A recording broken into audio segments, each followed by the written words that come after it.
Nashville, Tennessee. Amanda's from Los Angeles. Melinda's from Long Island, New York. Julie's joining us from Memphis, Tennessee. Cool. Okay, cool. So you guys can hear me, so it's good. It's not a case of where I'm talking to myself. All right, good. You never know what happens in technology, right? I mean, all of this is just such a big blessing. The fact that all of this thing works as intended is a miracle right here. That's a meditation in itself. That's a gratitude prayer. I think no more needs to be said. The fact that we've all been quarantined, locked at home, isolated, separate from one another for the last, 15 months, and yet we haven't missed a beat. Some of you guys have been connecting with me every single week, twice a week, right? Some of you have been coming together twice a week with me, and what a miracle of science. But the fact that it works is just a deep aspect of gratitude for me. And if, once in a while, if something should not work as expected, it's okay, right? The fact that we know we're holding space with one another, that's a gift. Marin from Austin, Texas. Go Horns. That's my alma mater. Just so you know, Marin, I don't know if you know this. I don't know if you're here for the very first time. I don't remember seeing your name being announced before. So I lived in your beautiful little town when it was a little town for 7 years. And I moved here to San Francisco Bay in 2004. It's been about 17 years. All right, cool. So for those of you here for the very first time, folks, my name is Jay Chodagam. I'm a meditation teacher, as I said, based here in the San Francisco Bay Area. I've been practicing meditation for about 20 something years. I've been a teacher for about 15. I lived as a monk for 18 years. And I bring together today my life, my story, my journey, my practice, my understanding of this ancient wisdom, and combining it with the science. I'm an engineer, so bring it together with neuroscience. And so it's ancient wisdom melded with neuroscience and understanding this thing called the journey of life. So today we're here to talk about manifesting, creating a life that we want. Correct? Is that why you guys are here? I guess some of you are here just to hang out, to check me out, or to check out even, they don't even know me, they're just kind of passing through to see whether they really want to listen in. Siglinde? Yes, I appreciate it, Siglinde. June, right? Exactly that. Okay, cool. So, all right, so a few of you are here for the topic. A few here are wondering, they're not really sure why you're here. But whatever it is, we'll try to have fun. So here's how it's going to work. The next hour or so is going to be broken down into about 4 parts, as I always do. And by the way, guys, I've been doing this 4-part formula for, I can't remember, for the longest time. If you feel like something is not working for you, I want you to please drop it in the chat window, because I want to know what would be more serviceable, what would be more practical, what would be more useful to you guys, right? So for those of you who are not familiar with my practice and here for the first time, this is what I do. So I start off first 15 minutes, I do some breath work, so bringing in all of our distractions, our stimulation from everything outside, our sensory completely being embroiled in the out there, and using breath to come back into the here and now. So taking our attention into the body, and then we will talk about things of the heart, right? So I talk about wisdom nuggets, I tell you a story, and I will do so as well today. And then we move from wisdom nuggets into a practical meditation. So we're going to go into the aspects of the soul, and then we open it up for Q&A. We go, have you share what worked, what didn't work, any questions and stuff like that. So that's been the flow so far, but I'm completely open to looking at new ways of being able to serve you guys, new ways of being able to hold this space together that we've been doing for now, God knows, like what, 60 weeks, 70 weeks. It's been about, I think that's the last time I uploaded the last YouTube video. I do record, by the way, I record each one of these sessions and post it, because there's many of you, my brothers and sisters, who are not able to join live either because it's dinner time, you've got kids, or it's middle of the night for you in the UK, Europe, Middle East, and Africa. I do understand that they could be challenged in terms of timing. So I record every one of these sessions, and it's on my YouTube channel, youtube.com/jchodagam. And so I noticed there were about 78 episodes the last time I looked at it. So we've been doing this for quite a while. And like I said, I'm still very open. I'm completely open to getting suggestions in terms of what would be a very more useful format than what we've already been doing. Right? Okay, now unless you speak up, I'm going to assume that we will just go with the flow. All right, so I ask that you all just relax, rest, keep your back straight. If you want to go ahead and downshift your gaze, if you don't feel completely comfortable with closing your eyes, that's okay. Now, if you're seated on a chair, seated on the floor, lying down, any one of those postures is okay. All that I ask that you do is I want you to keep your back straight. I want you to keep your jaw relaxed, shoulders dropped, and I want you to please take in some deep, comfortable breaths into the belly. Taking inhale for a count of 5 and exhaling for a count of 5. And the exhale can happen either through the mouth or through the nostrils. Inhale for 5, 3, 4, 5, and exhale, letting go. Completely emptying out the lungs.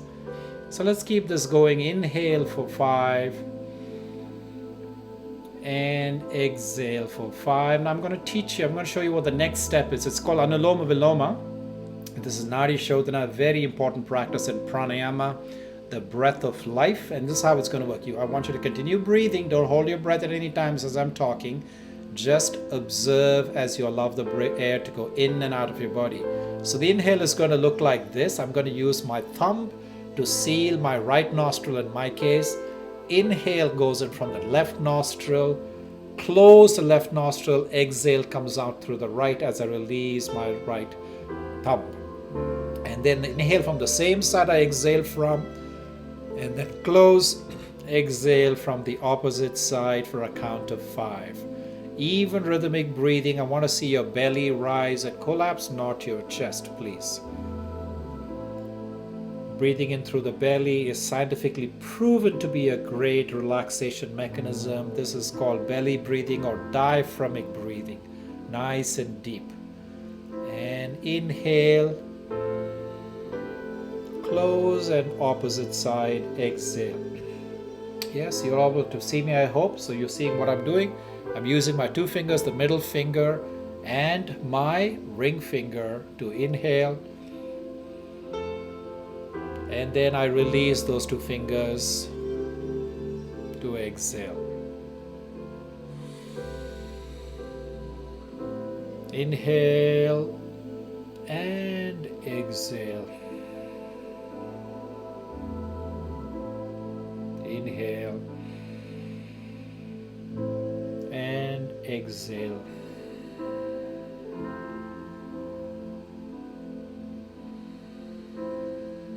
Let's do 8 rounds of this. We've probably done already a couple together. So let's do 6 more rounds of this.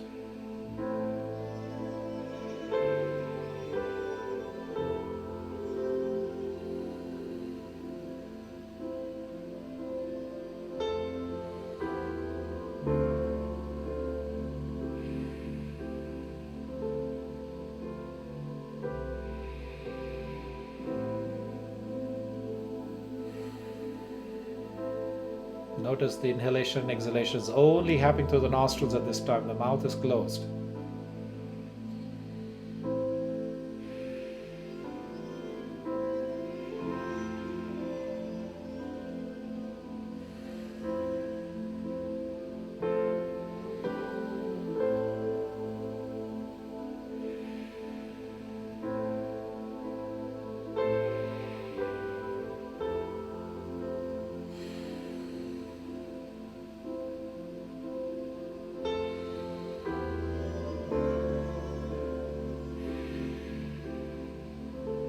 Okay, now moving on to the next set. In this exercise, again, you can keep your eyes closed, keep it shifted down the way the eyes are softly gazing down at the floor and no particular thing. And in this exercise, I want you to take in 5 inhalations, right, which looks like this. Don't do it quite yet. Just watch me and then we can do it together. 5 inhalations through the nostril and 1 big long exhale through the mouth. Okay, so this is what it's going to look like once again. Okay, so let's do 5 rounds of this. So 5 breaths in, 1 big breath out. We do 5 rounds of that together. Okay, so let's go ahead and start.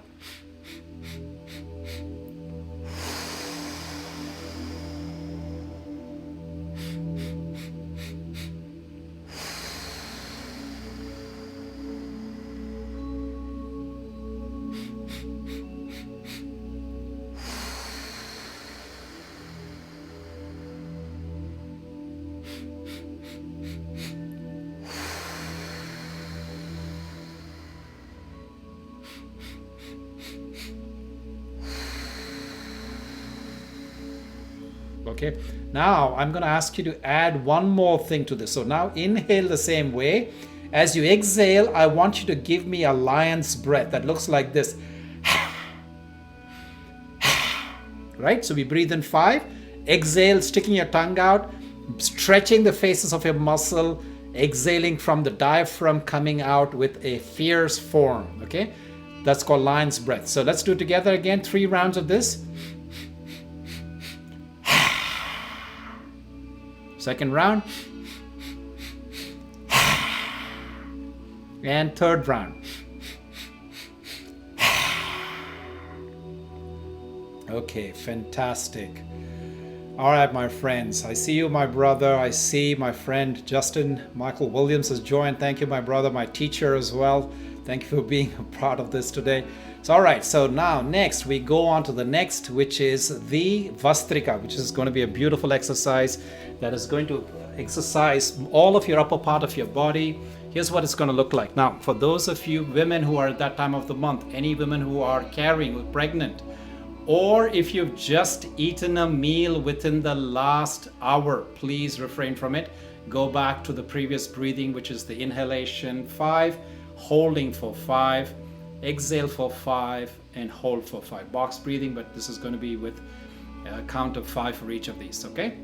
So for the rest of us who can participate in this, I ask that you please go ahead and, again, this is going to be belly breathing. I'm going to use my arms. You notice that my arms are in a shape of the Y, like in YMCA. And I will keep my palms stretched out while I raise my arms. And when I bring them down with an exhalation, it comes down making a fist with a exhale. So this is what it's going to look like.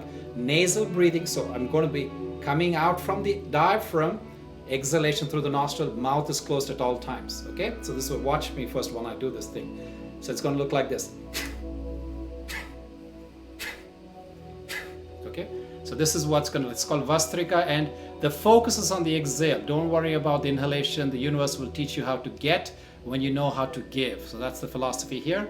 So we're going to do 7 repetitions, 3 rounds. We're going to take a little break in between the 3 in each of the rounds.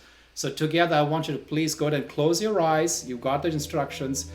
Palms facing out and open. Together, taking a deep inhalation, 3/4 of a breath out, and first round.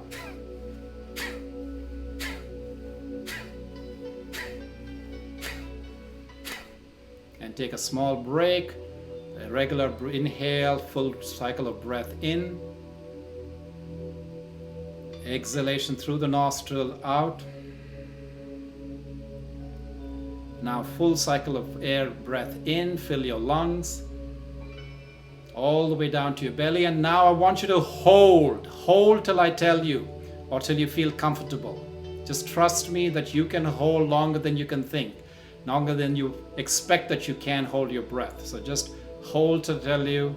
Or if you find this uncomfortable, go ahead and exhale and go back to normal breathing. But for the rest of us, try to hold this. There's a lot of emphasis in pranayama around holding breath. Just as important as exhaling and inhaling is this idea of holding breath. 5, 4, 3, 2, 1, and exhale. Inhale, fold deep into the very bottom of your belly. 3/4 of a breath out, and we go into the second round together.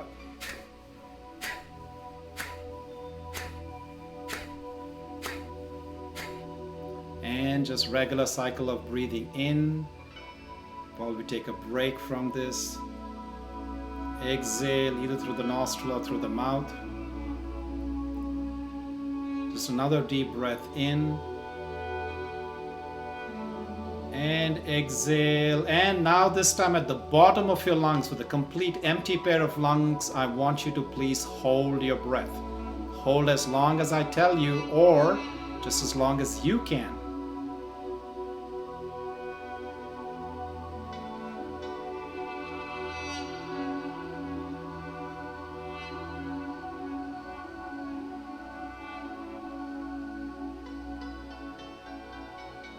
Five, 4, 3, 2, 1, and inhale. 3/4 of breath out. And third and final round, arms up together. Let's do the round of 7.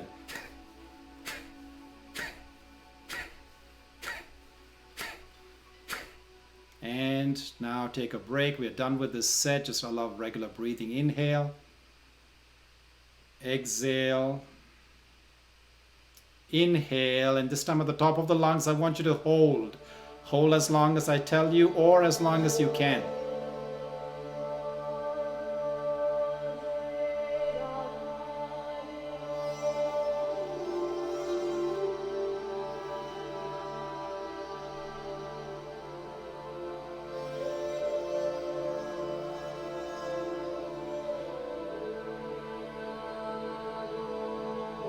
Five, 4, 3, 2, 1, and let go. Exhale.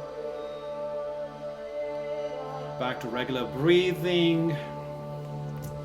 And now I want you to notice for yourself, while your eyes are still closed, the shift that's occurred within you just in these last 15 minutes of breath work. Notice for yourself how you feel.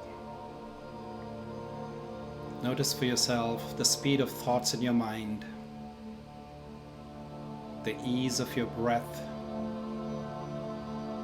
and the lightness you may be feeling in your entire being right now. Such is the magic of pranayama.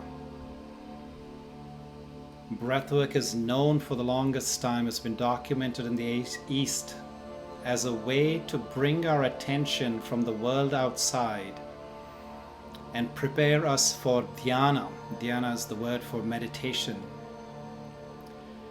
Before we can still the mind, which is like a monkey, it's very, very hard to rein in, but what we can do is use the diaphragm. The diaphragm is completely within our control.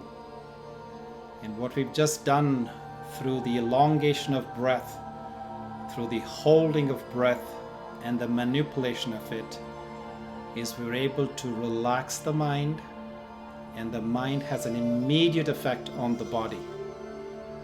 So see this as a triad: the brain, the body, and the breath.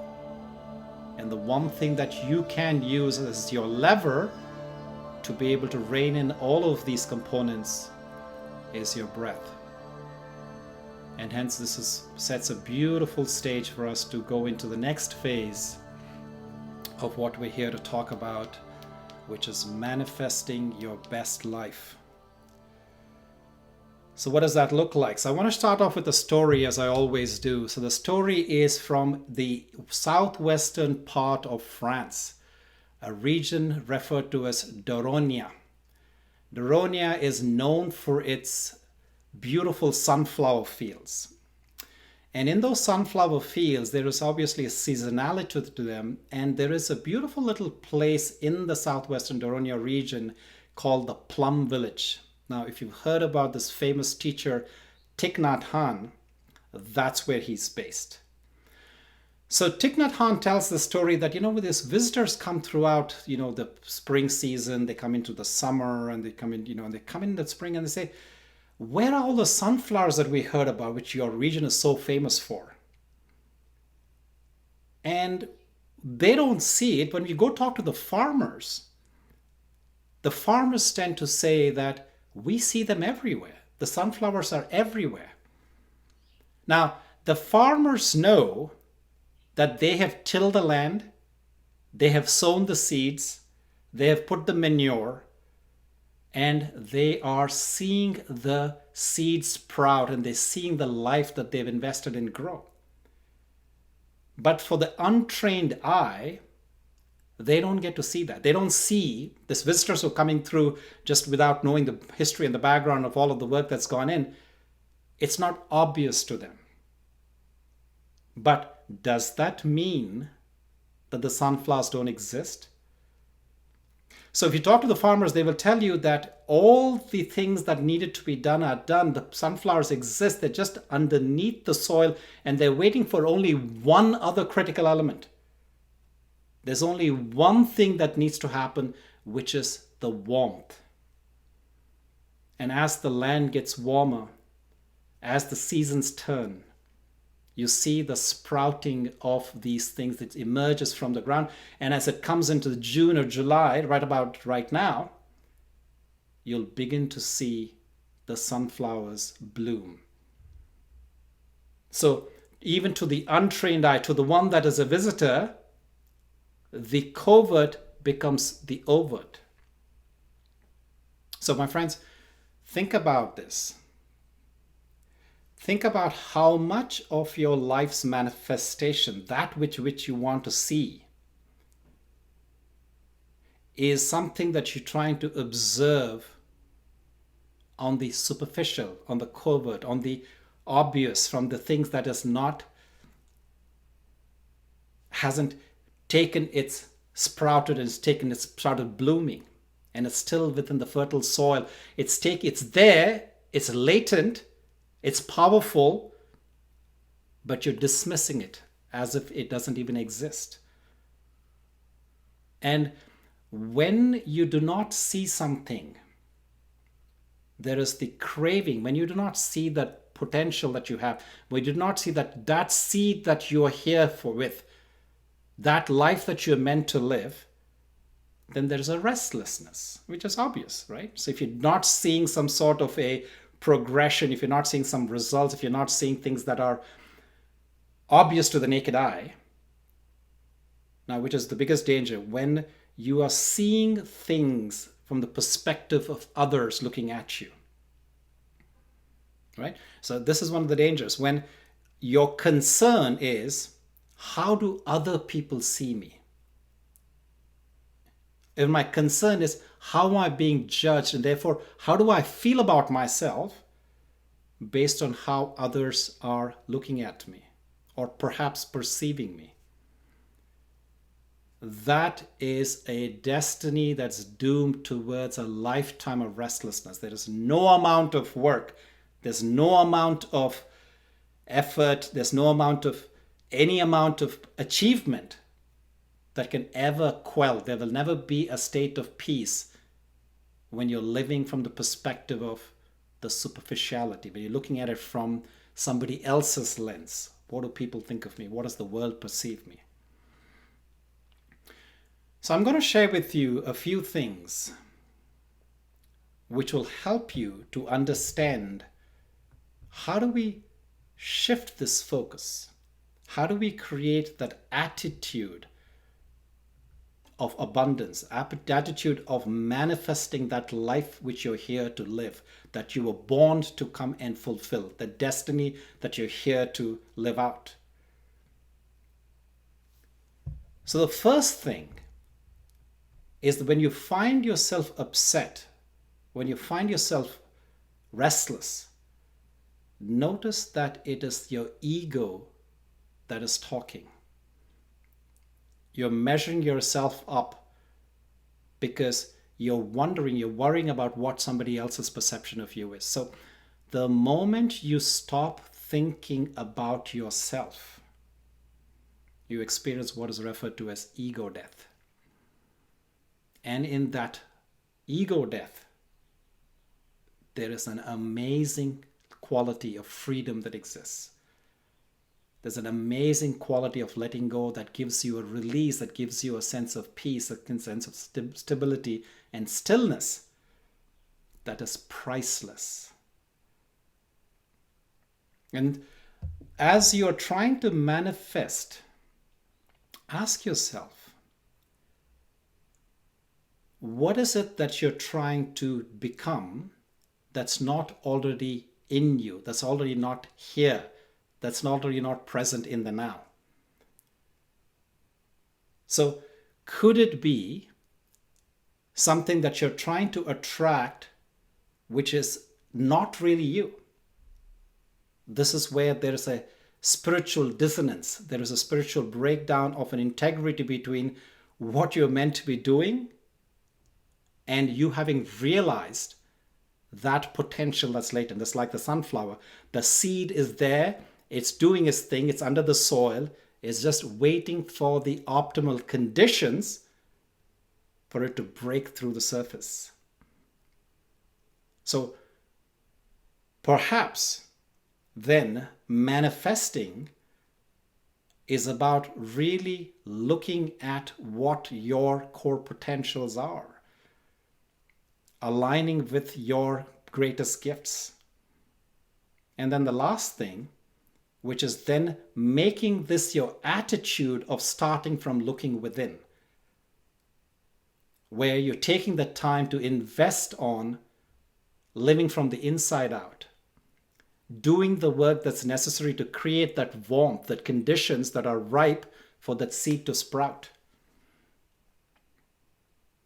And investing in a daily meditation practice where you're not only creating the warmth, but also watching, observing the energy shift within you. Because you see, this is your destiny, is this whole thing about the life that we want to live, the life that we always wished for. It's like a river that's flowing. If you come to any of my retreats, I talk about the river of life, that we start on the top of the mountain as a little spring, and there are so many things that shape us, right? The people that come in our life, the obstacles, the different conditions of the soil, circumstances, like in the last 1 year is a perfect example. Huge shift.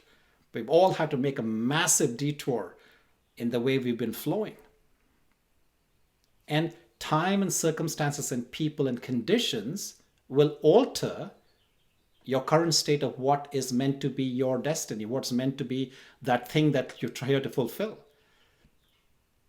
And I can stay in alignment and I can stay in integrity and at peace with that when I have built this practice of being with myself. So my friends, I want to read for you a passage from a great teacher from here in Northern California, Jack Kornfield. So I read this passage and I felt that it was so appropriate, so much so that I want to print this out and have this on my wall where I can read it every day. And I invite you to consider doing the same. So here it goes. It says, the title of this passage is Path with Heart.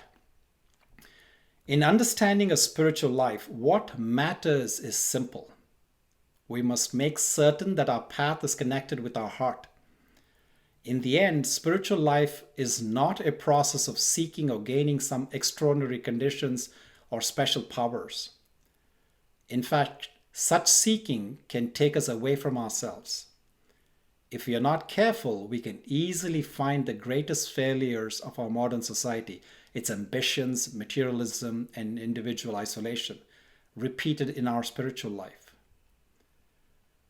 In beginning a genuine spiritual journey, we have to stay much closer to home, to focus directly on what is right here in front of us, to make sure that our path is connected with our deepest love. When we ask, am I following our path with heart? We discover that no one can define for us exactly what our path should be. We must look at the values we have chosen to live by. Where do we put our time, our strength, our creativity, our love? We must look at our life without sentimentality, exaggeration, or idealism. Does what we are choosing reflect what we most deeply value?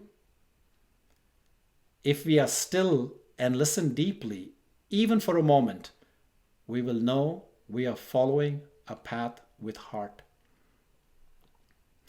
The things that matter most in our lives are not fantastic or grand. They are moments when we touch one another, when we are there in the most attentive or caring way. This simple and profound intimacy is the love that we all long for. These moments of touching and being touched can become a foundation for a path with heart. And they take place in the most immediate and direct way. Mother Teresa put it like this: in this life, we cannot do great things. We can only do small things with great love. In the stress and complexity of our lives, we may forget our deepest intentions. But when people come to the end of their lives and look back, the question that they most often ask are not usually how much is in my bank account, or how many books did I write, or how did I build, or the like. If we have the privilege of being with a person who is in consciousness at that state in his life or death, you can find the questions such as, did I love well? Did I live fully? Did I learn to let go? These simple questions go to the very center of spiritual life. When we consider living well, loving fully, we can see the ways our attachments and fears have limited us, and we can see the many opportunities of our heart to open. Have we let ourselves love the people around us, our family, our community, the earth upon which we live? And did we learn to let go? Did we learn to live through the changes of life with grace, with wisdom and compassion? Have we learned to shift from the clinging mind to the joy of freedom? All other spiritual teachings are in vain if we cannot love. Even the most exalted states and the most exceptional spiritual accomplishments are unimportant if we cannot be happy in the most basic and ordinary ways. If with our hearts we cannot touch one another and the life that we have been given. What matters is how we live. This is why it is so difficult and it's so important to ask the questions to ourselves. Am I living my path fully? Do I live without regret? So that we can say on whatever day is the end of our life, yes, I have lived my path with heart. Let's take a moment to let that sink in.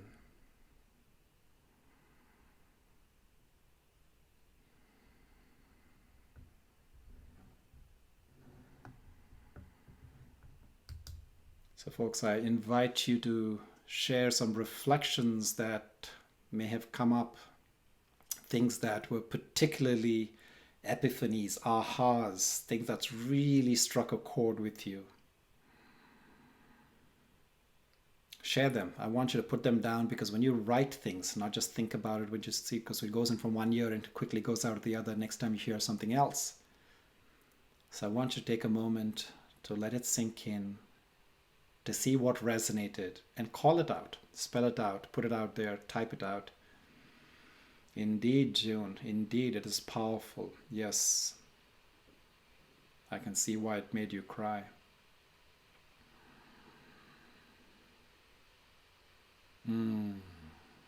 I often think, what will I leave behind? Yes. Doris, this is a question that I brought up in the last week's dialogue, where I was talking about one of my favorite YouTube videos is this thing about, am I living for my resume or am I living for my eulogy? Right? So there's so much of life is towards creating that value, the perceived value of my, how do I be looked at? What is my net worth in this world out there? Right? How does it look on my LinkedIn profile? But what we've just heard is that if you talk to people at the end of life, what ultimately matters is three things: how well I loved, how fully I lived, how gracefully I let go. That's all that will ultimately matter. The core of life is the ability to touch each other's heart to heart. And indeed. Yes, Marin. Lisa says, we are here on earth to support each other. Yes, and how often we need to remind ourselves that we're here to support each other, not just take advantage of each other. There's so many forces out there, so many rhetorics, so much information, so much news out there that is trying to make us divided, right? Take a position, right? We're asked to choose between this and that, right? So much of social media today is really taking advantage of us taking a stance, and then it'll keep feeding us. It'll keep making us believe, it'll keep reinforcing that our stance is the right one and the other ones are wrong. And we need to somehow bulldoze our opinion upon the other, convert them, right? Otherwise they're stupid. Otherwise they're not worth, being in the fray. Isabel says, I bought this book in 1996 and just started reading it again. Quite a coincidence. Fantastic. See, we're all connected. It's not a coincidence, right? So there's a time and there's a place, there's a resonance, there's a frequency with which we all operate. And when we align, we come together like this, right? How do we find each other? There must be some sort of a magnetic pull that is bringing us together, kindred spirits. And so I'm not surprised that you're reading it, Isabel. Fantastic. Salaranjan says, love is getting connected heart to heart. You need not talk or touch. You transmit love without talking or touching. There was a beautiful thing that I heard yesterday. I don't know if my brother, just Michael Williams, is here, but we were listening to, I'm part of his workshop called Liberation Experience, which is about Black Lives Matter, diversity and inclusion. And there's one of our guest speakers who came in yesterday, David Gruder, who was quoting Ram Dass. Right? You all know about Ram Dass, who recently passed away, one of the greatest masters of our times. And he was saying how Ram Dass would be on this massive flow, right? He's doing his thing, he's doing his sermon, he's doing his Dharma talk. And then suddenly he'll stop. And he says that what is happening here is a transmission of being. And the words are just keeping us cool. Right? So Shailaranjan, absolutely. What is happening here with all of you, I don't know how many of you are here, I know that number, that ticker is not giving me the right count, but however many of us are here, we're here because we are transmitting, we're vibrating, we're connected, and we're feeling the love of each other's presence, and the words are just making us look cool. Would you agree? So nothing in spirituality, this is one of the beautiful things that I learned a long time ago when I embarked on my own path. Nothing in spirituality should look new. If there's something that looks out of the ordinary, something looks like brand new information, I would look at it with suspicion. Because, ultimately spirituality, this process of elevating, transcending, is really a process of unlearning. It's really a process of remembering. It's really a process of going back to who we are at the core of our own being. It's just about, if we go to that place, peeling off the layers of conditioning that we've acquired over this process of sophistication, this process of education, this process of getting ahead in life, right? These experiences that condition us. Think about it. What we're doing in this process is actually the reverse of all of that, which is peeling off those layers to going back into the naked, beautiful, authentic self. And in that nakedness, I see you exactly as I am. I recognize you. I hear you. I feel you. And like you said, Shalaranjan, with no words. There's a word in Hindi, there's a phrase that we use called Ajapa Jap. That means a chantless chant. It's a chant, it's a voice of the universe that does not have sounds, that the heart can feel. There's a beautiful song from old Indian film song. Aankh na jaane, dil pehchane. So what it translates to is the eyes do not recognize, but the heart knows, right? So it's not about what is there on the outside, but it's the feelings, it's the sensitivity, it's the vibration that we each are picking up of one another. And that's when we know we've arrived. That's when we know we're here. That's when we know we feel like this is family. And then there is the outpouring of love. The outpouring of love is because we are love. We actually really don't need anything else to prove and to show that that's who we are at the core of our being. And as this beautiful passage by Jack Kornfield said, anything that distracts us from that, that means we have lost the way. So folks, as we're trying to manifest this destiny, this thing, that life that we want, as we're trying to create the most beautiful life that can be imagined, all that I ask that you do is to let maybe the focus needs to be only on one thing, which is removing anything that gets in the way of being the love that I am. Excuse me. So let's see. What are you guys feeling and saying? Love these sessions. Thank you, Doris. I appreciate it. Salaranjan says, when you see someone suffer, even if you can't help physically, please pray for him. It heals. It is love, indeed. We're directing it into the places where somebody is not able to access them. Right. Olga says, nothing in spirituality looks new. Should look new. Great point. It's remembering of what we've always known but may have forgotten.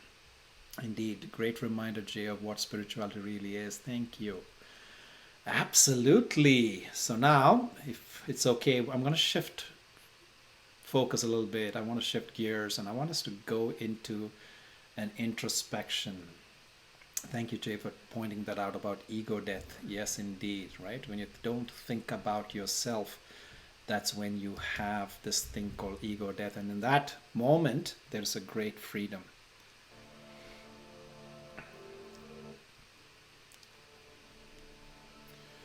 So I ask that you please go ahead and either close your eyes if you feel comfortable, or just downshift your gaze for the next few minutes. Let nothing on the outside, no comments, no hearts streaming across your screen distract you. Just go back into that heart space of that latent, pure potential that's inherent within each one of us. The being of love that's at the seat of our existence. That's our truest vibration, our original frequency.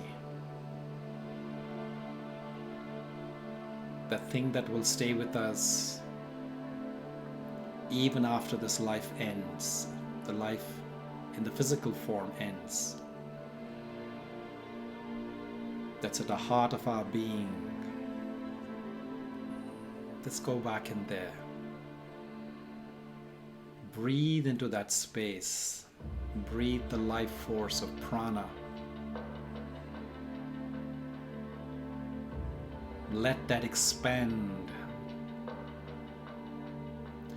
And let it radiate out into the world, creating an aura. We all are radiating something at every given point in time. So perhaps the question is, what is it that we are transmitting? What is the energy that we're putting out there? And let that be informed by the core of your being,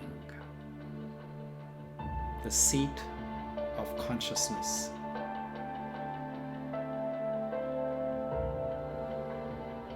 From the matters of the heart.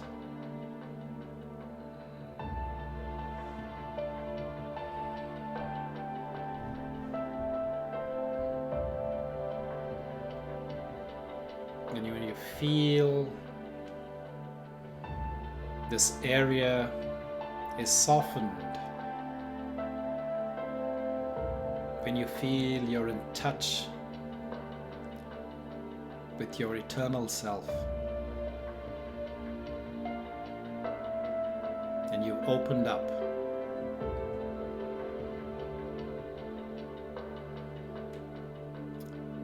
I offer you to sit with 3 questions. Number 1, which relationships, communities, or groups in my life really feed me? Which relationships or communities or groups really make me feel happier and more connected after those encounters?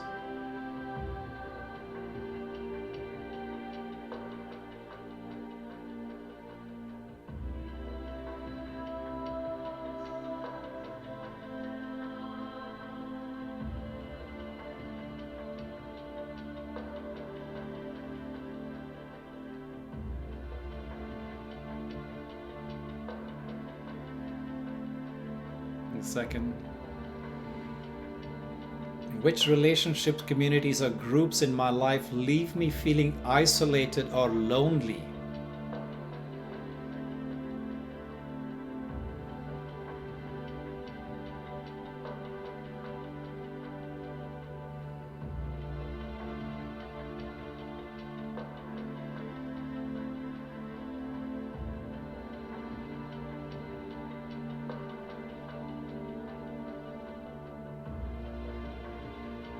And the third question is, what is the one thing I could do to take my current relationships to a deeper level and initiate more conversations that matter?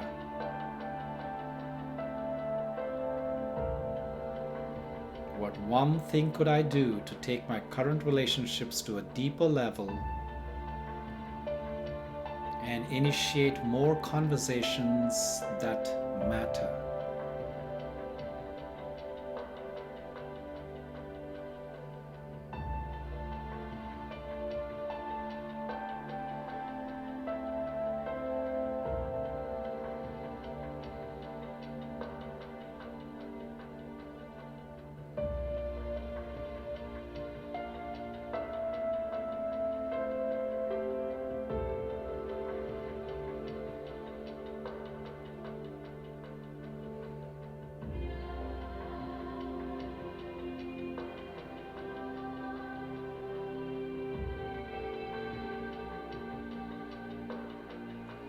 And perhaps the secret to manifest the life that you want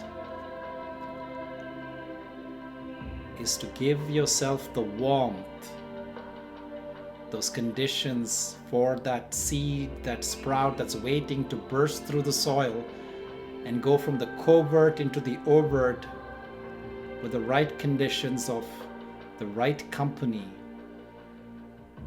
the ones that carry you towards deeper conversations, a deeper state of connectedness on items and issues that matter most to you.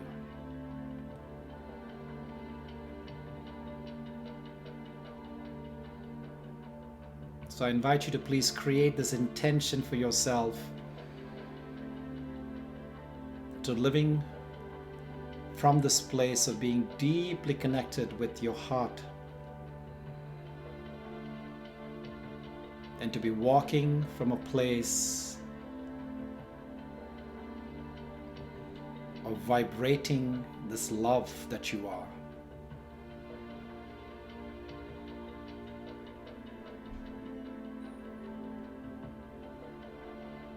And being in a state of ease that comes from the practice of letting go with grace.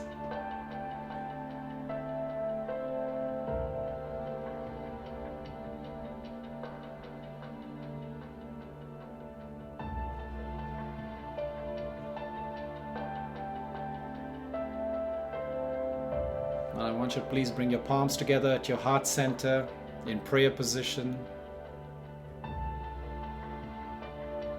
And I want you to please rub your palms together to create a beautiful ball of chi, prana, life force. And when you feel the kindled energy nice and warm, I want you to apply that. Bless yourself by cupping both your eyes, one with each palm. And may this energy heal you. May it give you clarity of the mind. May it give you health in your body. May it give you wellness in your entire being, such that you may live from your highest potential and your deepest values.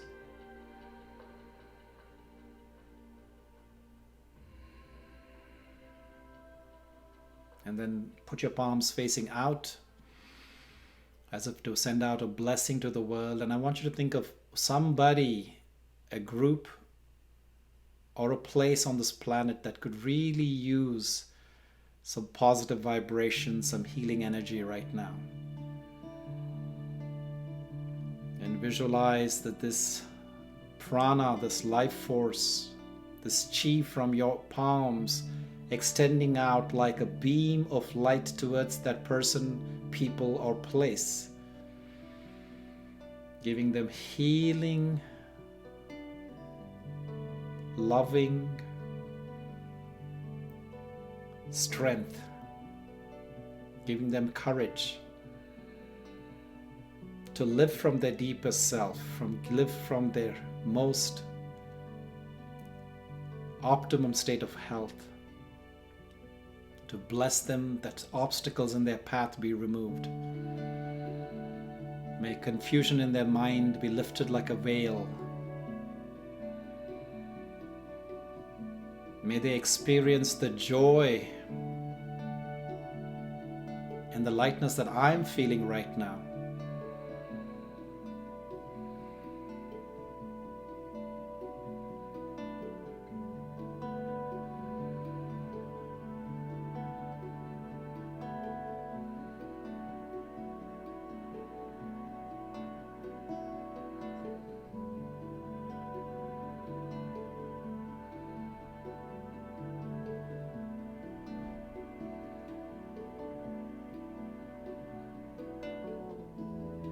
Put our palms back together at our heart center and take a deep bow of gratitude for everyone and everything that made this moment possible for us to connect like this, for us to become a wellspring of love, for us to become a band thick as thieves to support one another is one of the most difficult times in our lives.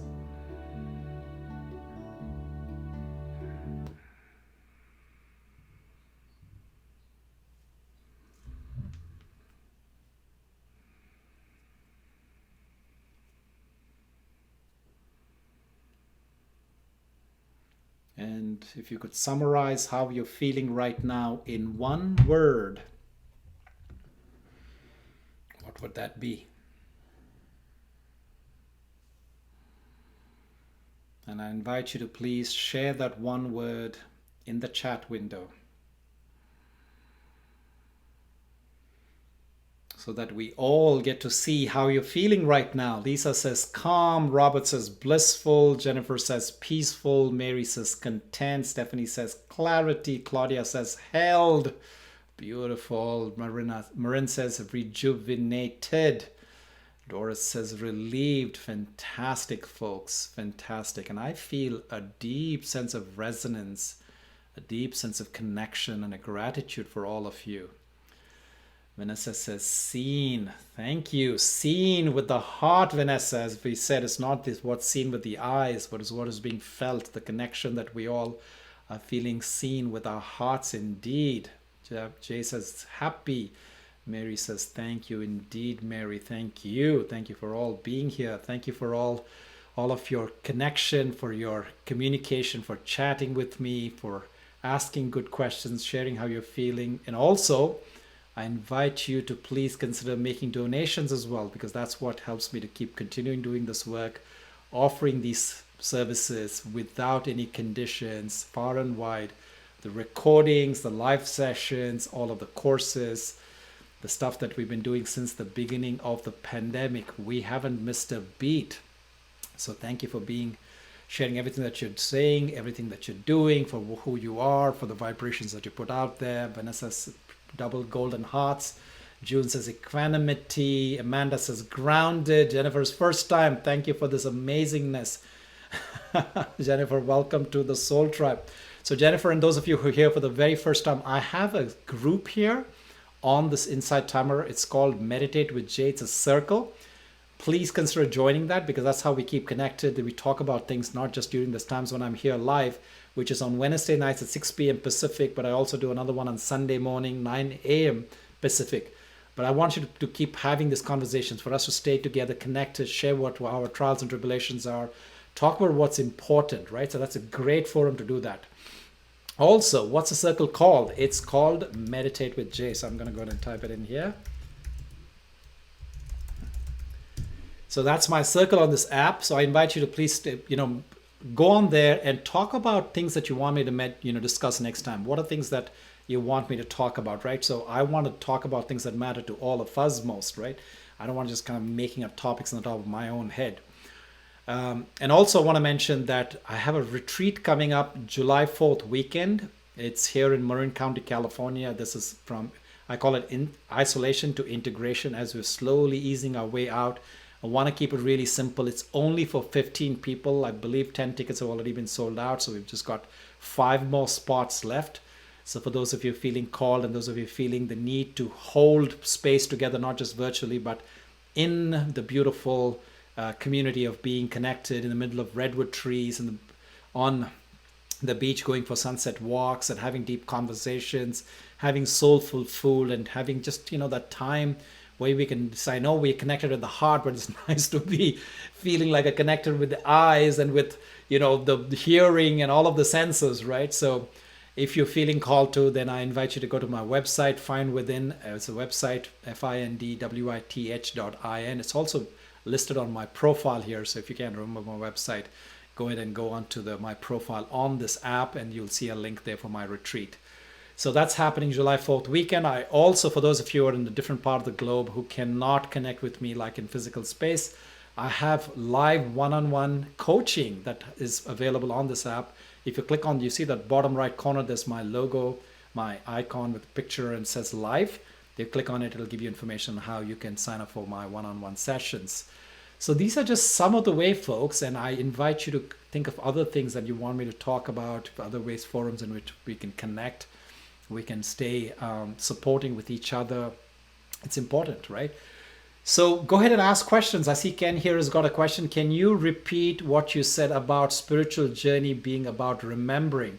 I got disconnected. Yes, Ken, for those of you who want me to go ahead and repeat that, really, awakening is about unlearning. So I call this the university of unlearning, because, all of the sophistication, the advancement, the polishing, the education that we go through in the process of growing up, quote unquote, growing up. So we go through all of these academies and institutions. What is happening is really, it is the attachment, is the identification of what is not truly you. It's not who truly we are, who I am at the core of my being. So what happens is that even though we go through all of that, in my case particularly, I'll just share with I'll just tell firsthand. 18 years of continuous education, 2 engineering degrees later, having worked in one of the biggest companies in Silicon Valley, I was asking myself, what is happiness? I had no freaking clue. I had no idea at the top of the thing. I was a national champion sailor. I was one of the best top engineers in this company. And then I've written 2 books, which are now you can go find them on Amazon. And I was feeling completely disconnected with my core purpose and my being. And then my journey began. This journey, what I call, Ken, the journey of unlearning. This university of unlearning, which comes from Hard Knocks, which tells you that the pursuit is not really out there. It is not to be found in degrees. It's not to be found in accolades. It's not to be found in cars that you drive or the home or the neighborhoods that you live in. It's about really peeling off everything that has stood in your way to connected to the path of the heart, as Jack Cornfield beautifully put it. Right? So this is the process of truly just unlearning. Right? So therefore I say that, so one of the things I mentioned is that when you are in your spiritual journey, when you're on this journey, nothing should look foreign, nothing should sound unnatural, new to you. Because this process is actually a process of rediscovering yourself. So when you talk about the word rediscover, that means it is reconnecting with what is already there. Finding myself, right? Finding my authentic voice, finding my authentic values. So nothing should be foreign. In any process of,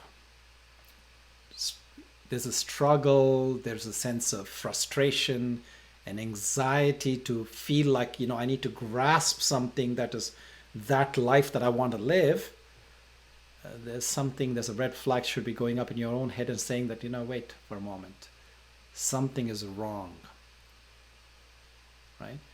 I need to return back to being at the seat of consciousness, at the heart of my being.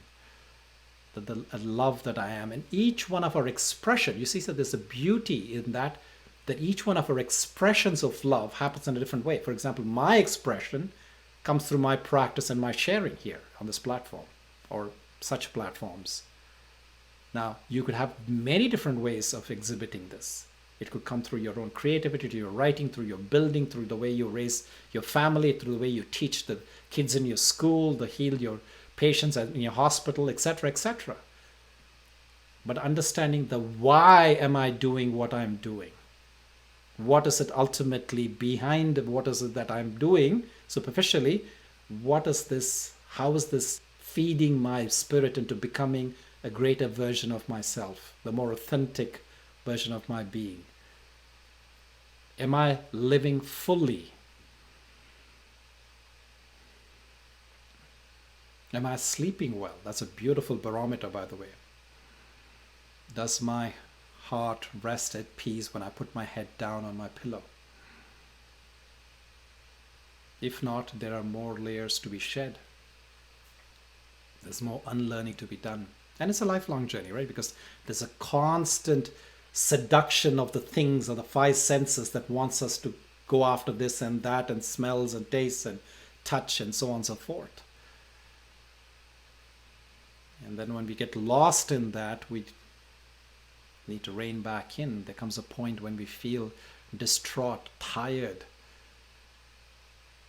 having gotten but shattered, somewhat distraught because that thing somehow it didn't fulfill me, even though I gave it so much energy and time.